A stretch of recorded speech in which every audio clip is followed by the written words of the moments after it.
I'm sorry, sir, but you can't sit there. That seat is reserved.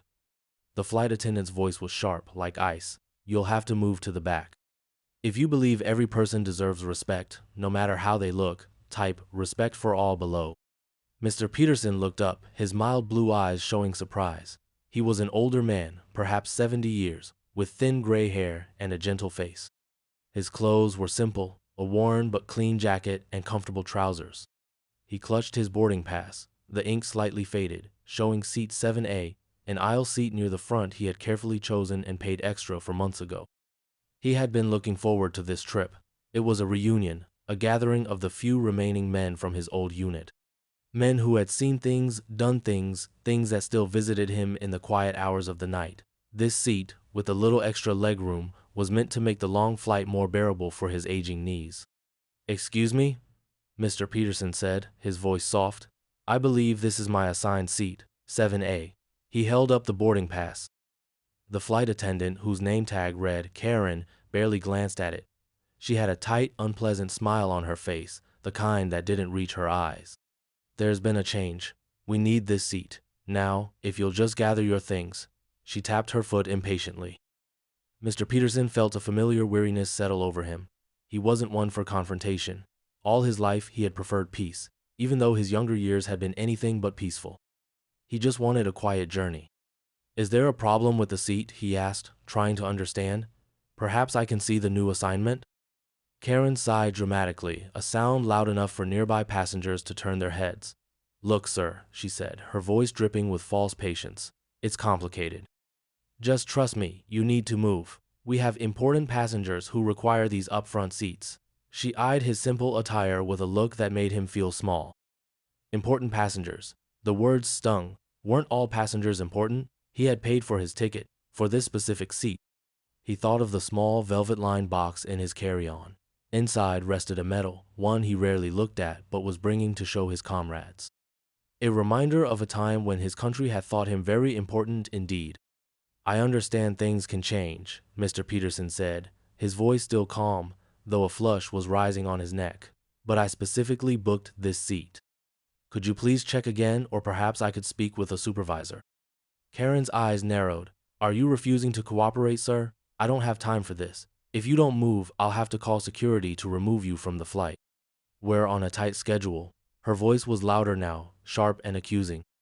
Around them, other passengers began to murmur. Some looked annoyed at the delay, others looked at Mr. Peterson with a mixture of pity and suspicion.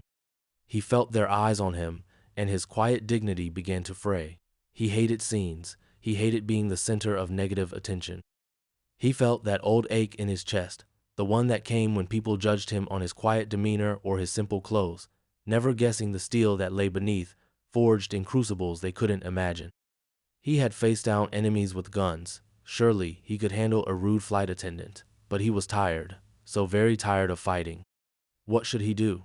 Should he just give in and move to a cramped seat in the back, his knees protesting every moment, or should he stand his ground, for the simple principle of fairness?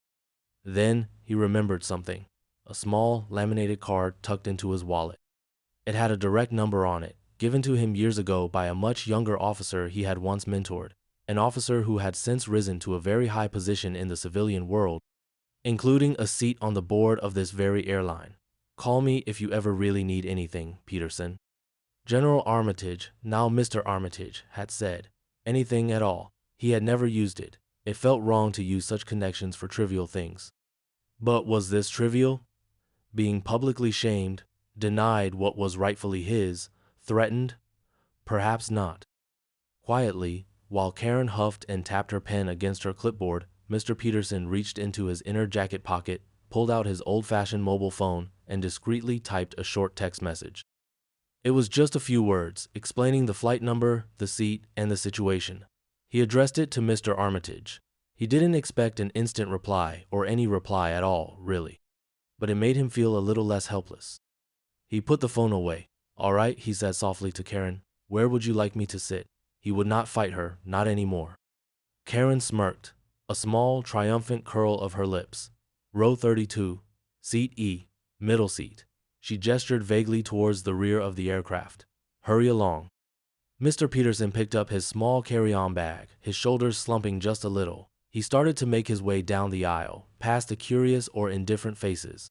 He could feel the unfairness like a heavy weight.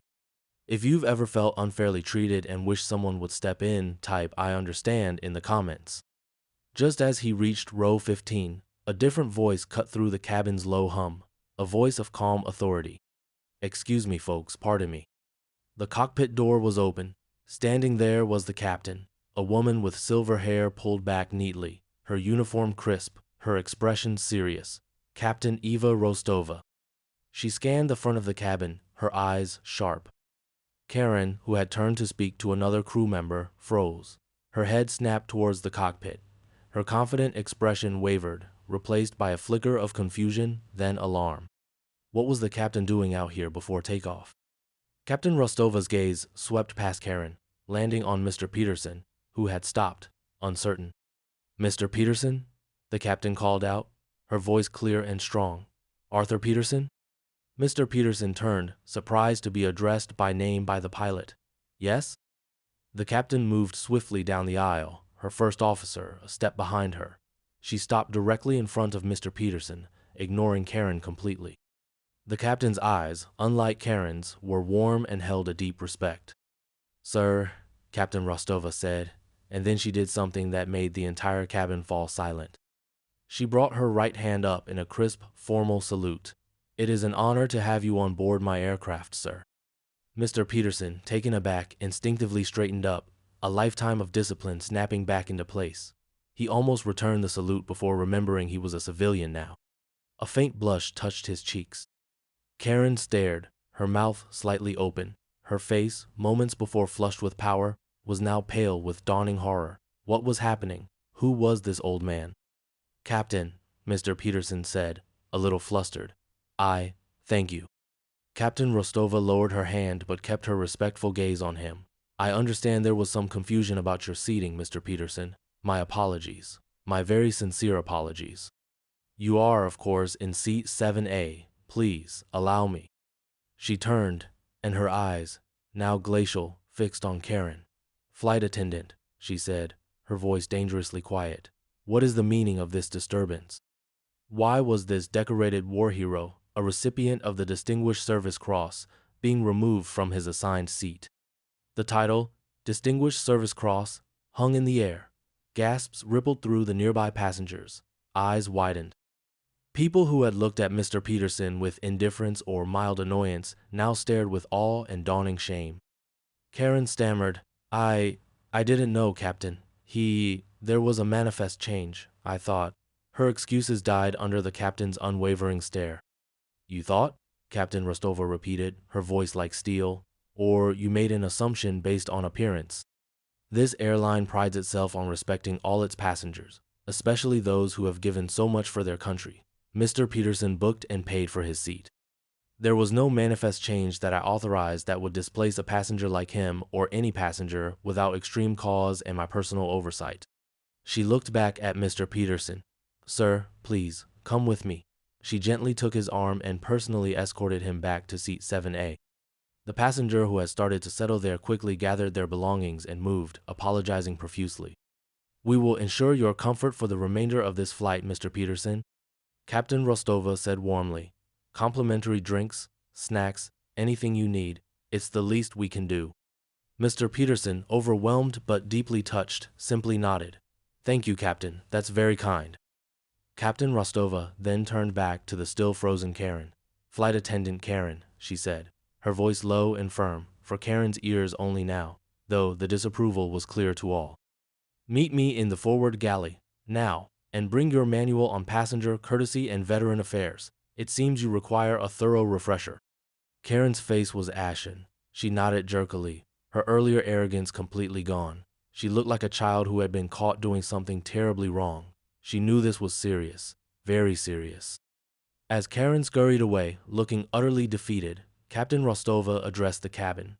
"Ladies and gentlemen, we apologize for the slight delay. We will be underway shortly. And please, let this be a reminder to all of us. True heroes often walk among us quietly. Let's treat everyone with the dignity and respect they deserve." A spontaneous applause broke out in the cabin, soft at first, then growing louder. People were smiling at Mr. Peterson, some nodding to him with respect. The atmosphere on the plane had completely changed. Mr. Peterson settled into seat 7A. It felt good, not just the extra leg room, but the feeling of being seen, of justice being done. He wasn't looking for special treatment, only fairness. He leaned back and closed his eyes for a moment, a small, tired smile on his face. The flight to his reunion was off to a much better start than he could have imagined just minutes before. The airline later issued a formal apology to Mr. Peterson. Flight attendant Karen was reportedly sent for extensive retraining, and new directives were issued company-wide emphasizing respect and proper procedures for all passengers, with a special note on accommodating veterans. The story, as these stories often do, spread among airline staff, a cautionary tale and a reminder. Mr. Peterson arrived at his reunion and shared the story with his old friends. They clapped him on the back, proud of their quiet comrade who, even in his later years, still commanded respect, not by demanding it, but by deserving it. He remained a humble man, but he was glad he sent that text. Sometimes a quiet call for help is all it takes to remind the world that heroes don't always wear uniforms, but their dignity should always be recognized. What does this story teach us? It teaches us that you should never judge a book by its cover. It reminds us that behind every quiet face might be a story of incredible courage and sacrifice. Heroes deserve our respect, not our suspicion or dismissal. If you believe veterans and all who serve deserve our deepest gratitude and respect, type "Honor Our Heroes" in the comments below. And remember to subscribe for more stories that uplift and inspire. Let's always choose kindness and fairness.